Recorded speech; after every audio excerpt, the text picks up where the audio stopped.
The special meeting of the Macon County Board of Commissioners to order, and I would like to welcome all of you that are here in attendance today. I guess there's some questions arising of why we're here, so I'm going to give a little background. I wrote up a quick statement before I made my way down today, just to give a little history of where we came from and why we're here today, and then we'll start our discussion.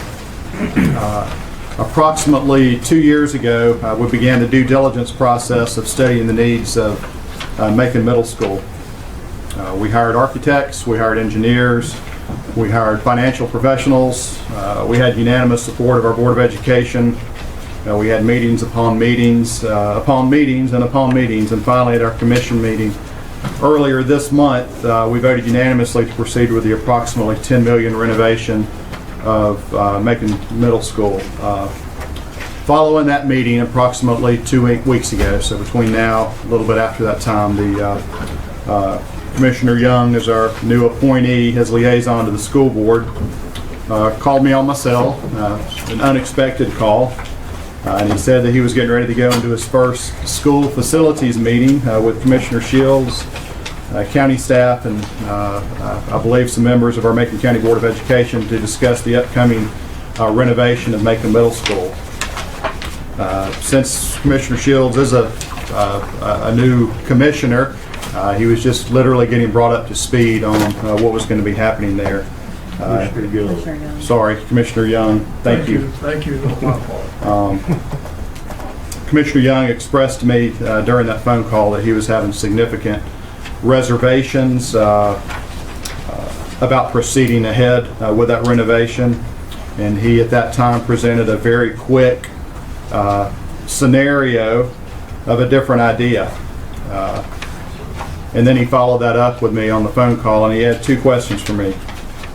Question number one: is it too late in the process to introduce this idea? And I responded that I do not know, but it may be. He then asked me if he had my support to introduce this concept at this meeting, and I responded by saying that he has my 100% support and to introduce his idea to the group, and to please utilize my name if need be. Following that meeting, Commissioner Young has become even more diligent with his belief that we are making a tremendous mistake by proceeding ahead with the MMS renovation, and that there might be a better solution. I can attest that he has been completely engulfed with his new concept and how it could improve or perhaps help the future of our school system. He has also been in what I personally call commissioner anguish. My fellow commissioners up here will understand that. You see, he's hurting inside. It's because he's worried about being a new commissioner. He's worried about public response. He's worried about the hours and hours and the money that's been spent on this project. He's worried about if he's caused too big of an uproar by creating this new proposal. He's worried about upsetting his fellow commissioners. And, it's something that I deal with often, and again, I refer to it as commissioner anguish. As a newly elected official, Commissioner Young is still very new at how the government system works, but he is full of ideas on how we can make things better, and he obviously has the energy to want to see proceed to chase his concept. I have told him that his idea may not get the support of this board, but we will never know until he presents it to us, and thus we are here today. Commissioner Young, as you know, we are down to the absolute last minute. You have now initiated a very difficult conversation, but an important one, and you thus have the floor.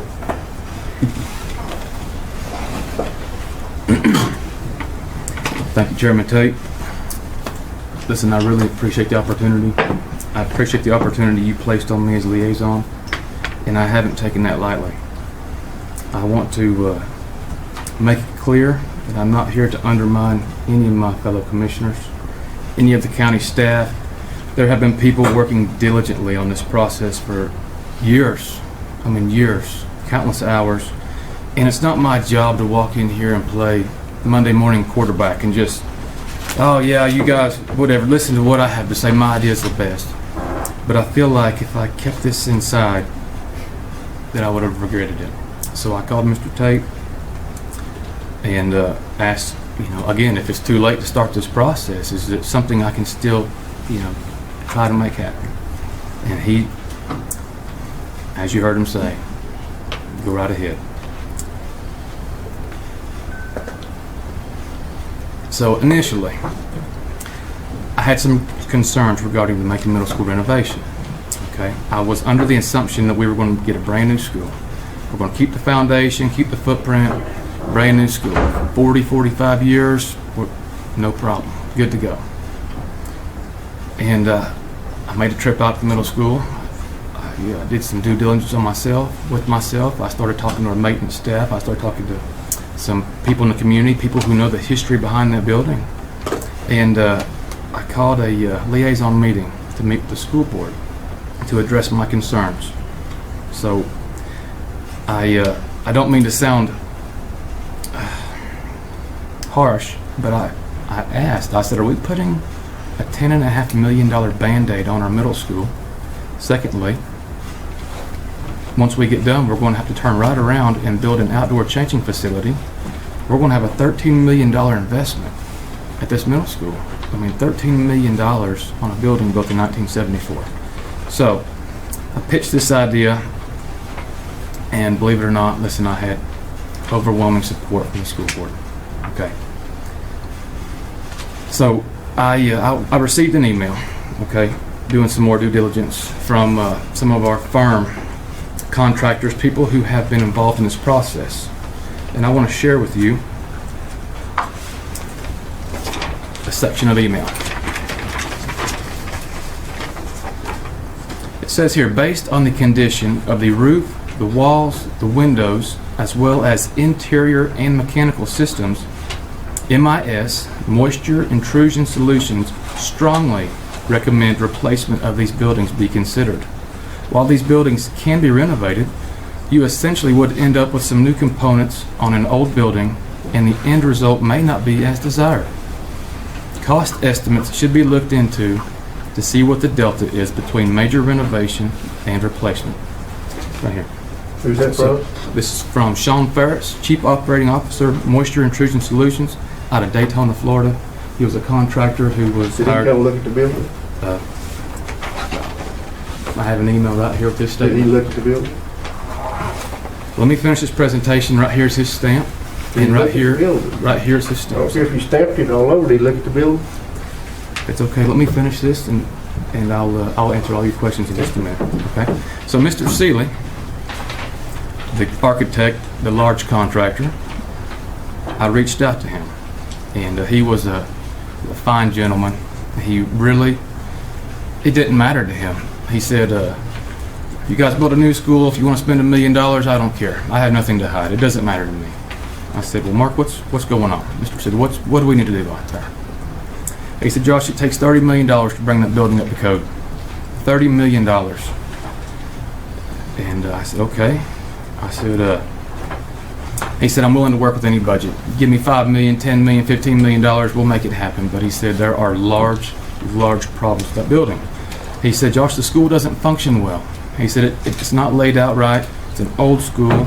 He said, there's a lot of wasted space. He said, the plumbing. He said, right now there currently is an issue with the septic and a sewer stack that's not on the scope of the work. Remind you, 45-year-old plumbing. So we started talking about the walls and the construction of the school, and this is what's most important to me.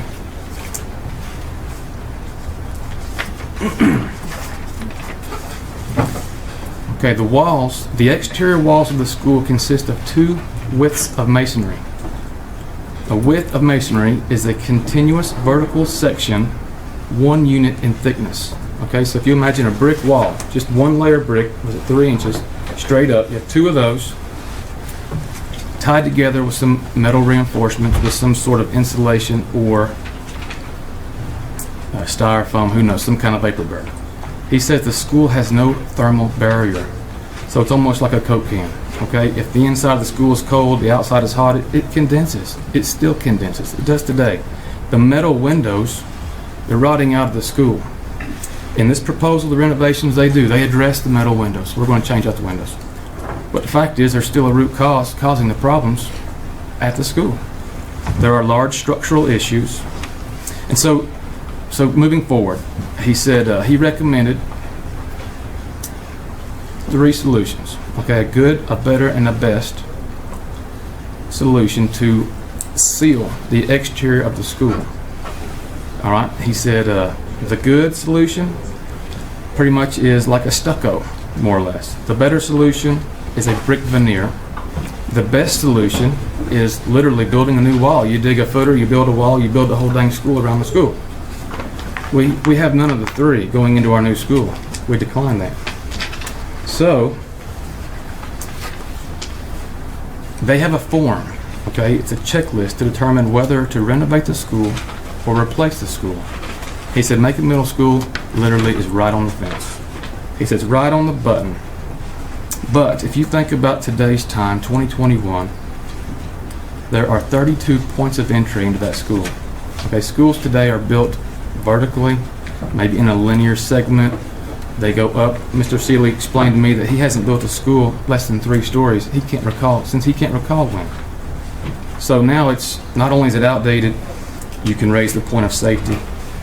All right, so taking it a step further, last meeting, we talked about commissioner maybe plans or what you want to see happen in the community, and I brought up the high school track. I think it's a liability. I think it's terrible. The middle school track isn't any better.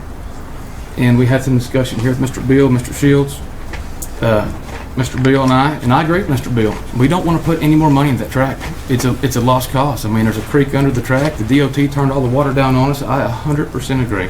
Mr. Shields stressed comments about high school students traveling carpooling to Macon Middle School.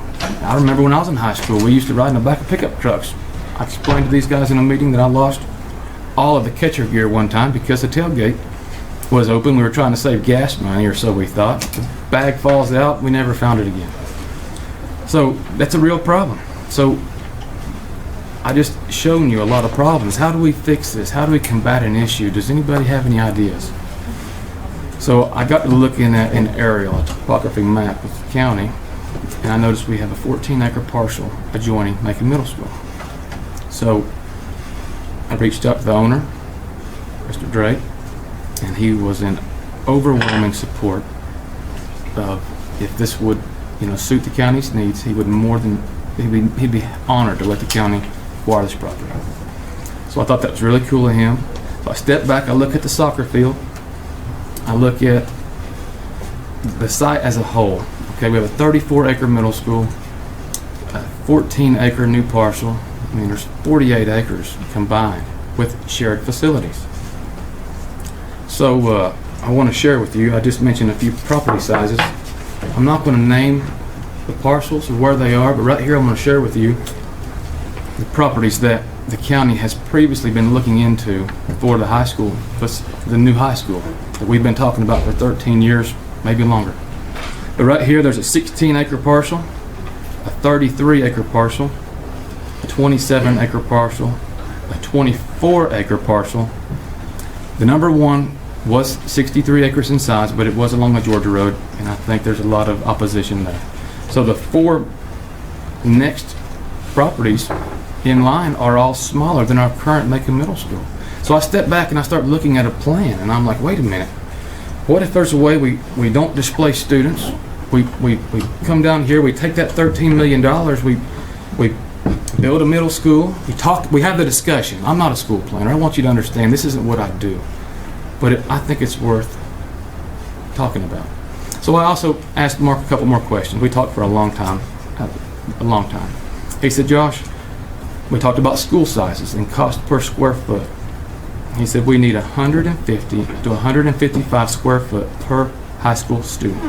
He said if we anticipate 800 students at the middle school, 1,200 students at the high school, I'm throwing numbers out way premature, but I just want to paint a picture here. Macon Middle School, we're using the number 30. I've heard numbers as low as 22, 25 thrown around the county.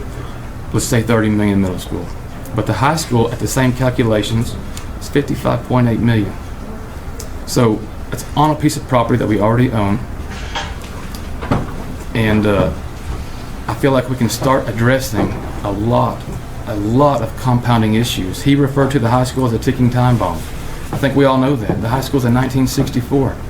It's 60, 65 years old. So, again, I want to reiterate, I'm not a school planner. I don't think there may be a better piece of property. There may be a better facility that will house all of this. But us, as leaders in the community, I think we owe it to the taxpayers to look down a different avenue, to look down all avenues and make sure we're making the right decision before we spend this $13 million. So let's talk about current needs. Right now, speaking with the school board, we have two elementary schools that need additional space. Two.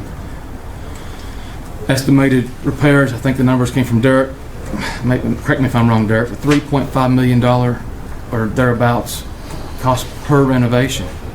Speaking with the school board, if we plan this out right, we can at this point shift all of our grade levels up a grade level, which means we'll have K through 3 in our elementary, a 4-5 at the intermediate, and a 6-7-8 at the middle school. So now we just gain capacity in all of our schools, but being mindful of new construction, we just potentially saved $7 million.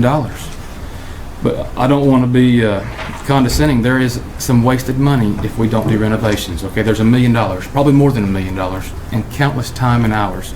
So I'm just thinking out loud that maybe some of the pros may outweigh the cons, and the term throwing good money at bad may come into effect here. So where are the funds? Where's the money? That's the big question. Where are we going to get the money? I want to be very clear that I wrote I dislike taxes. I hate taxes. I don't like taxes. I feel like the money isn't spent effectively, and I feel like if we could see it, it'd make me feel better about taxes, but it is a necessary evil. So how is everybody else figuring this out, but yet we seem to not be able to figure it out? You know, I look at Clay County, I look at Jackson County, look at Haywood County 2 times, look at Swain County, a new high school, Cherokee County. It's across state lines, but Rayburn County has probably the nicest facility I've ever seen. Going into to Buncombe, Henderson, they figured it out. And it's our job to figure it out and find a way. Okay? I talked with Derek, and maybe these numbers can back me up and correct me if I'm wrong, but right now, we have $30 million, about $30 million in a fund balance in a piggy bank, maybe the high 20s.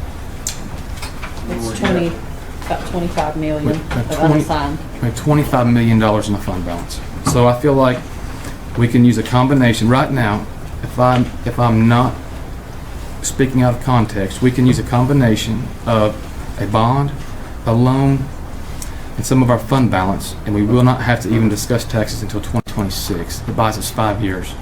And as a commissioner, I feel like there's some hard numbers. I haven't even been through a budgeting process yet. So there's a lot of learning to do. I feel like there's some money we can redirect. Also, look at our economy. I mean, this COVID thing, it's sad, but our zip code, has really been affected for the good. People are wanting to move in. Our revenues are up. Our property sales are up. Sales taxes are up. So, yeah, there's a lot of avenues. I do not want to talk about sales tax. I want to find a way to do this now. But I want to have the time to look into this. I feel like our back's against the wall. And like they said, we're fixing to sell the bond. So I want to talk about, real quick, the track and the football field. And that's probably my largest concern. The children are being neglected. I want to make sure that's clear. There have been 35 track conference championships, 11 running state titles since 1991, 4 state runner-ups, 23 regional championships, 36 individual state championships, 22 cross-country championships, 9 state titles in cheerleading, 1 national title in cheerleading, and we don't even have a track.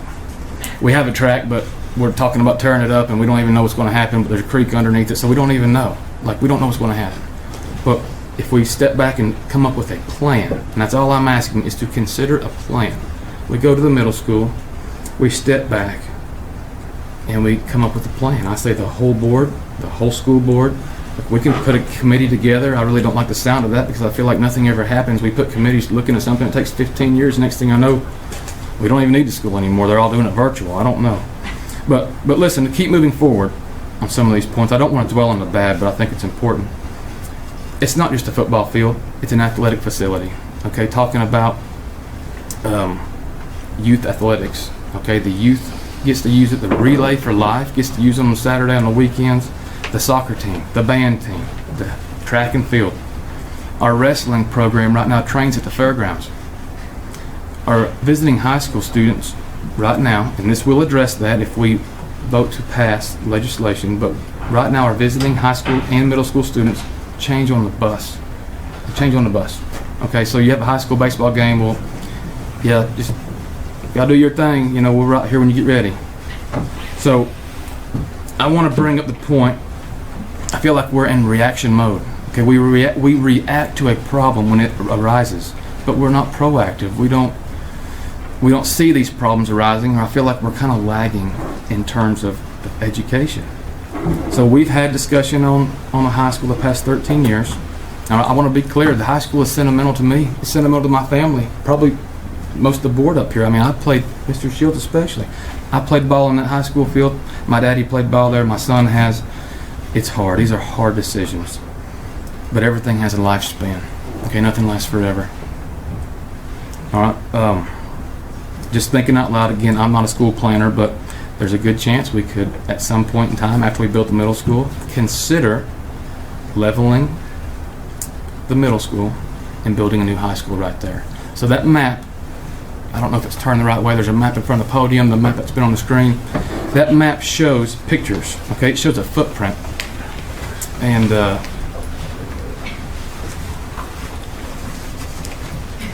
Derek, I can't really see it, but is that the little white? There you go. Sorry.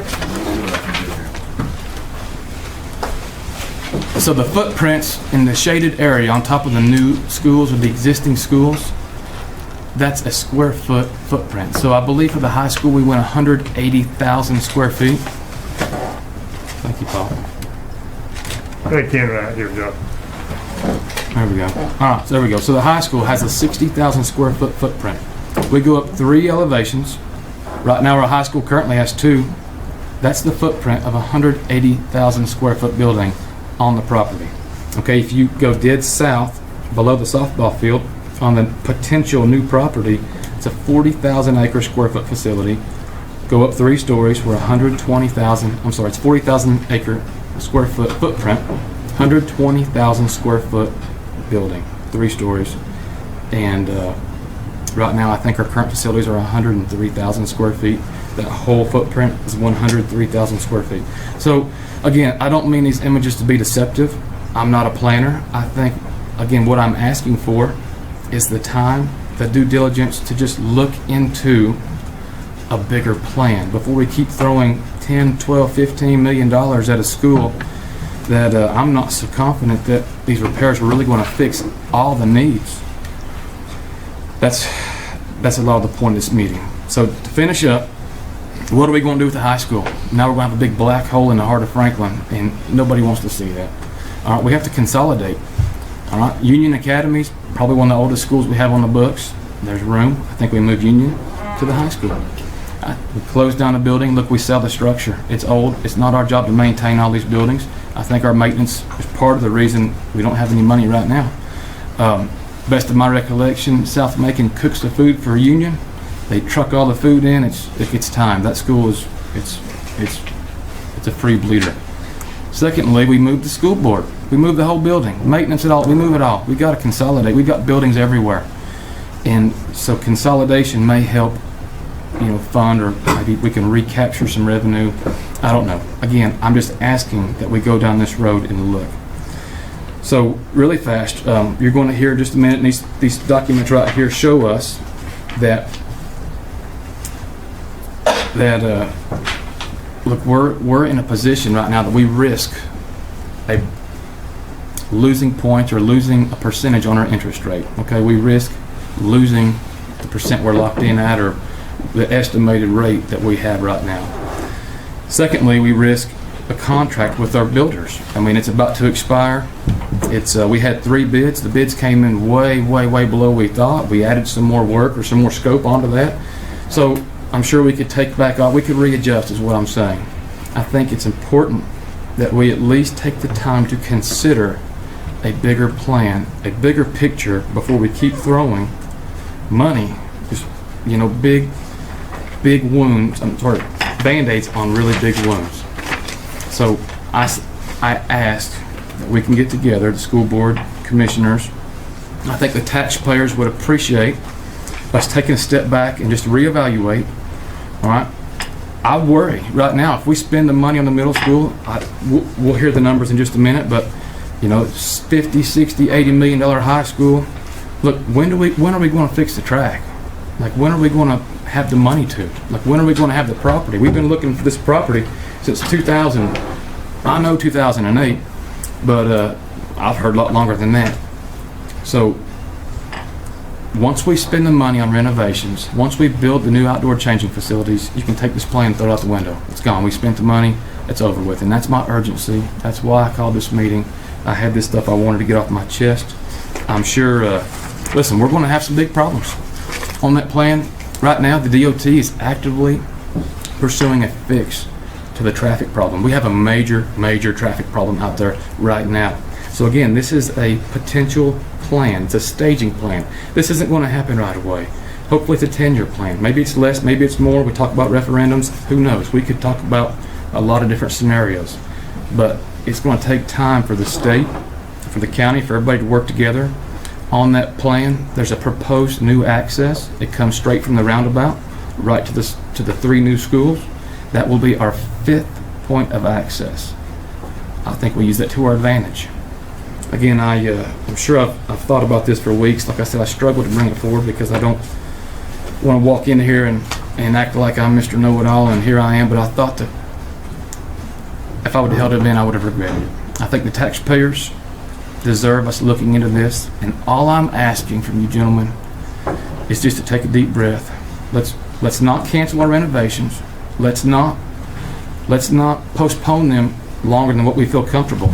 Right now, today, I've spoken with the school board. They're willing to give us time. We have time. They're not in any imminent rush.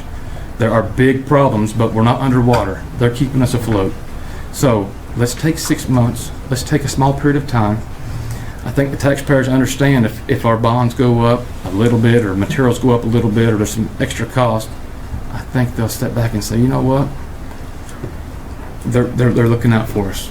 They're working on it, and they'll have some confidence. Right now, one of the reasons I ran is because I feel like nothing ever happens in government. It takes so long. You talk about all this stuff, you hear about it, and I shared that with the school board. It's a little bit frustrating, just to be honest with you, because you hear all this talk, and I just want to start finding real solutions to real problems. I think this is a potential. I'm not dead set on this plan. I just think we spend some time, spend a little bit of money, spend a little effort, and see if it works, and see if this is what the taxpayers would appreciate from us. So thank you for your time.